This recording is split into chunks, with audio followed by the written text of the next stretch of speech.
Хурлын нээж Мегамбын их болд үг хэлж илтгэл тавьсан тэрээр тавьсан илтгэлтэй олон мянган иргэн дундаж давхархаас ядуу эмзэг бүлэгт шилжиж улс орны хувь зай эгзэгтэй байгааг онцоллоо.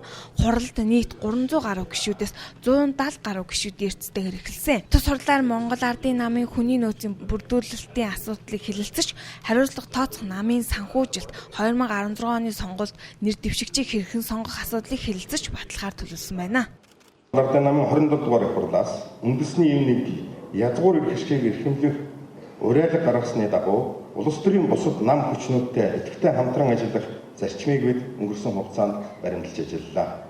Манай намын санаачлагаар улс төрийн намуудын зөвлөлдөх уулзалтыг 12 удаа зохион байгуулж, улс төр нийгэм эдийн засгийн амьдралын тулгымцсан асуудлуудаар санал солилцсон үндсэн хууль, сонгуулийн тухай хуульд нэмэлт өөрчлөлт оруулах зэрэг зарчмын асуудлуудаар нэгдсэн байр сууринд хүрч чадсан. Монгол улсын Баг хурлаар 29 гишүүдийг чөлөөлж мөн тооны гишүүдийг сонгосон. Мөн хурлаар удирдах зөвлөлийн 21 гишүүдийн тоог нэмж 31 болгосон. Монгол Ардын нам ирэх сонгуульд оролцох гишүүдийг сонгох журманд өөрчлөлт оруулсан байна. Нэр дэвшигчдийг нээлттэй дотоод ардчлалыг хангасан байдлаар сонгодог. Энэхүү шинэ журам уг нөхцөлийг хангасан байдлаар оруулж ирж байгааг хэлсэн.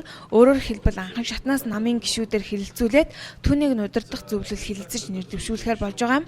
Ирэх 2016 оны сонгуульд нэр дэвшигчдийн 25% нь 40-оос доош насны залуучууд байхыг баг хурлаар ярилцаж шийдвэрлэсэн. Тэгэхээр Монгол Ардын нам залуучуудад илүү боломжийг олгож байна гэсэн үг юм. 2016 оны сонгуульд өрсөлдөх нэр дэвшигчдэд тодруулахдаа дотоод нээлттэй ардчилсан өрсөлдөөнтэй байх зарчим баримтлан аршилна гэдгийг ч хэллээ.